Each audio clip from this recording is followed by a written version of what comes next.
The film is based on a true story. It takes place in 1973. Chile is gripped by a wave of political protests. The country is on the brink of civil war. A plane is preparing to land at Santiago Airport.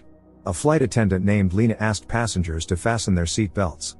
Meanwhile, supporters of communism urged the crowd to fight for the power of the proletariat in the country and for their president, Salvador Allende. The airplane crew is riding in a car. Suddenly a crowd of protesters gets in their way. Their mastermind is a young man named Daniel. When Lena saw him, she immediately got out of the car and threw herself into her lover's arms. He knew nothing of her arrival. Soon Daniel led Lena to his apartment, confident that they were safe here.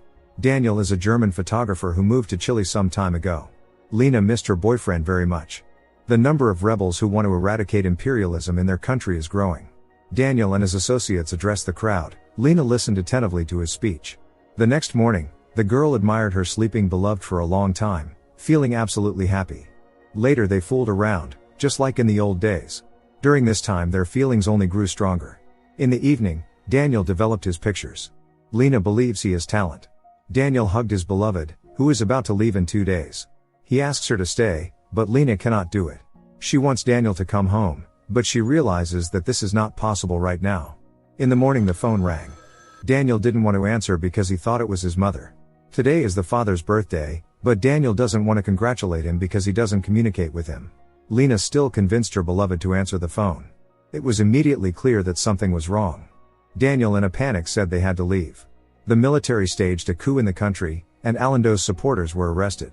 The couple left the apartment in a hurry. The street was full of military men who stopped any disturbances. Hundreds of arrested people were led under escort. Suddenly gunshots rang out and the detainees tried to escape. Despite the risk, Daniel managed to take several photographs. The soldiers noticed this and surrounded the couple, demanding Daniel give them his camera. The guy was beaten for trying to resist. Lena tried to help her lover and paid the price. They were brought with the other prisoners to the Santiago National Stadium. All the jailbirds were made to line up in a row. An officer announced that a new order had been established in Chile. Daniel and Lena held hands. As darkness fell, a helicopter landed in the stadium.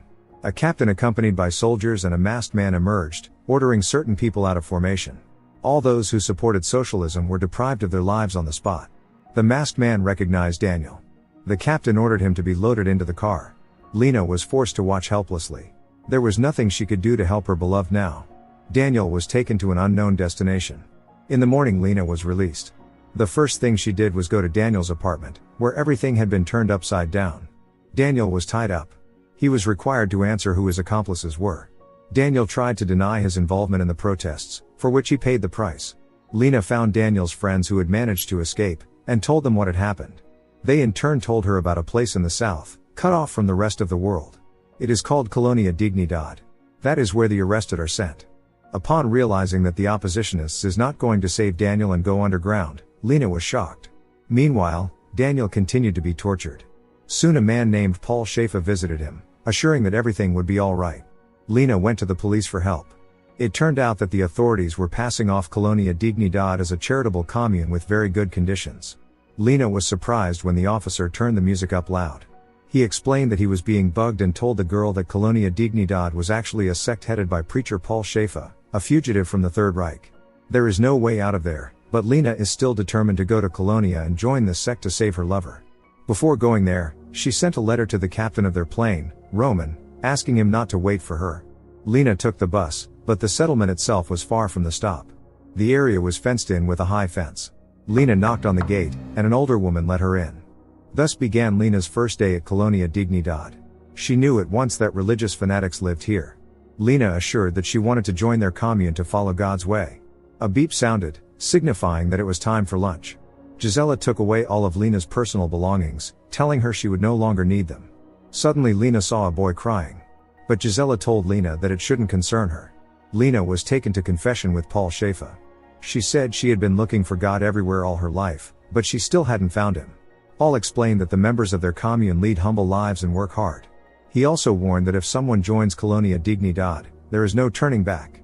Lena assured that she was willing to do this because she wanted to follow God's way. The pastor realized that she was lying and said that Satan lived in her. The girl whispered to Paul with tears in her eyes that she needed him. This time in his opinion she was telling the truth. Later, Gisela explained to the newcomer that in their settlement men, women, and children lived separately. Lena was shown the common room. Gisela then told Lena to change her clothes and never again wear such provocative shoes as those of a fallen woman. No one suspects that Lena hid a commemorative photo in her cross. That same evening she was introduced to the other women.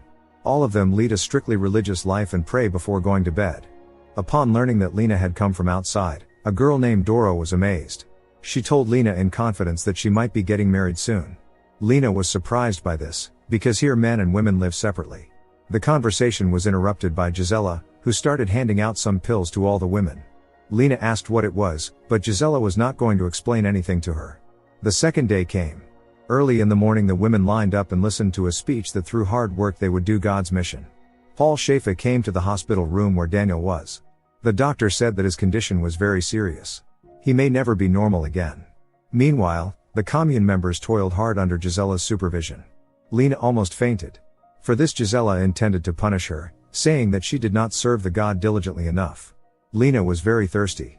As punishment, Gisela brought a bucket of water and ordered her to carry it around all day. At the same time, drinking water is strictly forbidden. At night, Lena could not sleep and cried silently. Soon came her 9th day in Colonia Dignidad. All the girls were ordered to gather in the women's hall. Lena asked Doro in a whisper how she met her groom. She replied that she met him at the general parade that takes place when noble guests come to Colonia. That was 3 years ago. Lena was shocked to learn that Doro hadn't seen that guy since. Today was the funeral of one of the men.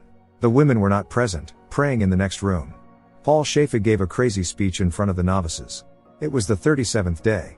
Today they brought Daniel to Colonia, who is now called Hans. The doctor said that his brain is barely working, so he is not aware of what is happening. The women continued to toil in the cornfield. Daniel too was doing a simple job. However, when Bernd, who was looking after him, left, the guy began to explore the premises. Gisela asked Lena to come over and said her that everyone here has a hard time at first. It is a challenge that each of them must overcome. Gisela also said that Doro was getting married soon. Lena blabbed that she already knew about her groom, Dieter. In the meantime, Daniel was trying to find the key to the door. When he finally opened it, he began to search the small room, but he was caught by Bernd. Daniel pretended to be stupid and said he was just looking for the toilet. At night, Gisela came into the women's common room and told Doro to follow her. She cried and resisted, but Gisela took her anyway. In spite of the prohibition, Lena followed them and saw Doro sitting surrounded by men. The pastor said that Satan lived inside her, since she had a desire to marry. When Paul called Dieter's name, the guy stood up in consternation. The pastor ordered him to punish the fallen woman. When Dieter did this, he cried, then Paul told the other men to help him. Suddenly someone noticed a woman watching them through the window. Lena returned to her bed in a hurry, realizing that she had set Doro up when she blabbed to Gisela about Dieter. Paul reprimanded Gisela for not being able to keep track of her novices. Then the pastor entered the women's room, but everyone was in place. Paul then told Gisela to take off her glasses and taught her a lesson. Day 38. The women were told by loudspeaker that their sister Doro was seriously ill and was in the hospital. The others should pray for her recovery. Later Lena asked Urzel, who helps at the hospital and takes care of Doro, what it was yesterday. She said it was a men's meeting. Lena realized that she had to find a way to get there so that she could finally meet the beloved. Daniel stole a flashlight while Lena sneaked off into the woods and bathed in the creek. She did it deliberately to be noticed. In the evening, Bernd could not find Hans anywhere, who as it turned out hid. Waiting for the warden to leave, he began to act. The pastor publicly reprimanded Lena for daring to desecrate their water. The girl looked at the men around her, but there was no Daniel among them. Paul said that all women are subject to temptation, but he would help Lena get rid of her demons. The girl understood what awaited her. At this point Daniel got close to the fence when suddenly the alarm sounded. The men left Lena alone and began to pursue the fugitive. There were even cars involved. Soon Daniel was found lying on the ground. Everyone thought he was a fool, so they didn't suspect that he really wanted to escape. The pastor realized that Lena regretted her decision to join their commune. However, he said that if she opened her heart to the God, he would reward her with his love. Day 130th. It was announced over the loudspeaker that the nurses must wear their uniforms, and the rest of us must wear our holiday dresses. Today is the day of the general parade, for noble guests from outside the settlement will be arriving. The commune members greeted them with cheers of joy. Everyone looked happy, just as the pastor had been taught. Suddenly Lena saw Daniel and could hardly contain her emotions. He saw her too. While everyone was distracted, Lena approached her beloved. They held hands and agreed to meet in the potato barn. At this time Paul was giving a speech. Lena put the cross with the photo in Daniel's hand. It turned out that the pastor and his commune were assembling weapons for the secret police. The officer said they needed a volunteer to test the effects of the poison gas. The warden had assigned Hans to be the sentinel tonight, while Lena was on duty in the barn. That night they met for the first time after months of separation. Lena could not hold back her tears. Daniel was shocked that she had come here willingly to save him. All this time he'd been pretending to be a fool, and that was his advantage. No one sees him as a threat. Since the settlement is surrounded by a fence that is under electrical voltage, they have to find another way out. The couple found in the barn a disguised hatch that led to an underground tunnel. Daniel went down there, but when he heard outside noises, he hurried to hide. The soldiers brought in another prisoner. Realizing someone was approaching, Lena was forced to close the hatch. Gisela told the girl that her shift was over in order to follow her. Daniel continued to explore the catacombs and found a room with all kinds of equipment. This is where all communication in the settlement is controlled. Daniel remembered that he had been here before. Day 131. It was announced over the loudspeaker that the pastor was summoning Lena. He told her to watch Urzel from now on. In Paul's opinion, she is a clever woman, and clever women cannot be trusted. It is quite possible that Urzel is up to something. That same day, Gisela told the girl to help Lena. It turned out that Urzel knew no other life. She was 9 when her family ended up here. Lena was shocked to learn that Gisela was Urzel's mother. Daniel was examined by doctors under the supervision of the pastor and officers. Physically he was in good health. The officer ordered that tomorrow Hans become a test subject for the gas. Urzel noticed that something had fallen out of the patient's clothes. It turned out to be the cross with the photo. At night, Daniel told Lena he found an iron door at the end of one of the tunnels. It seemed to be the way out of Colonia. A huge underground tunnel connects the entire settlement. Hans admitted that tomorrow he would be a test subject for the gas, so they should run today. Daniel also gave his beloved pictures of the underground tunnel in case he didn't make it out. It's the only way to prove what's really going on here. Lena is angry by this request, because if Daniel hadn't started taking pictures that day, they wouldn't be here. The couple were interrupted by extraneous noises. Daniel hid in the tunnel, but dropped a photograph. Lena hurriedly picked it up and put it under the bucket. Gisela brought Urzel as a helper for Lena. When the girls were left alone, Urzel told Lena that the pastor ordered to watch her. Lena wonders why the pastor is doing all this. Urzel answers that he likes it. For him it's heaven on earth. Urzel also hinted that she knew about their escape plan. She too must run away because she is pregnant. The baby's father is one of the patients who did not survive. If the pastor finds out about this, it will be over for her. Gisela returned and found the picture under the bucket. Lena was brought to Paul, who ordered her to answer where she found it. Suddenly Hans said that he was actually the one who found the photograph in the workshop. Paul thought that Bernd had secretly photographed the tunnel from him. Bernd tried to justify himself, but all arguments were useless. Now all suspicion had been lifted from Lena. When Gisela was leading the girl to the barrack, she knocked her out and met Daniel. Lena said that she would not leave without Urzel, as suddenly the alarm sounded. While the pastor gathered all the men to chase the fugitives, Daniel, Lena, and Urzel fled through the tunnel. Daniel managed to open the iron door, but a moat of water stood in their way. They had no choice but to swim. Paul realized that Hans was not who he said he was. At this time Daniel and Lena were swimming across the moat, but Urzel was afraid because she had never done it before. The pursuers were already in the barn. Urzel did dive into the water, but caught on something. Daniel came to her aid and pulled her out of the water. Day 132. The company found themselves on the other side of the fence and heard the horn announcing them as apostates of God. Urzel couldn't believe she was free, but the next moment she ran into a trap and deceased. Lena didn't want to leave the friend, but Daniel took her away from here. On the road, the couple caught a ride. Now the worst is over. Daniel asked Lena for forgiveness for the fact that she had to go through all this. Soon the couple arrived at the German embassy. Daniel showed the ambassador pictures from Colonia Dignidad. Daniel and Lena were given passports, but the next flight wasn't until a week later. However, Lena managed to arrange with her colleague to reserve 2 seats.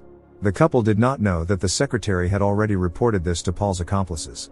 Colonia has enormous influence in Chile, and the ambassador knows this. That is why he decided to personally escort the couple to the airport.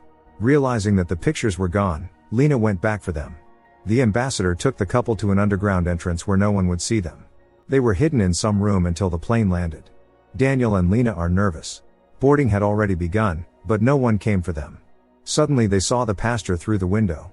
When he and the officer entered the room, the couple had already fled. The pastor and his accomplices found the fugitives. They were separated only by a glass corridor. The captain was forced to request permission to take off, when suddenly he saw Lena and Daniel. He immediately ordered the door open. Fortunately, the couple made it in time. The pastor reported this to the dispatcher, who told the captain that the permission to take off had been cancelled. But contrary to the order, Roman lifted the plane. Daniel and Lena were rescued and went home. Next, the voiceover tells us about the real history of Colonia Dignidad, which was an unofficial prison of the secret police. In all that time only 5 people managed to escape from the sect. Paul Schaeffer passed away in Santiago prison in the year 2010.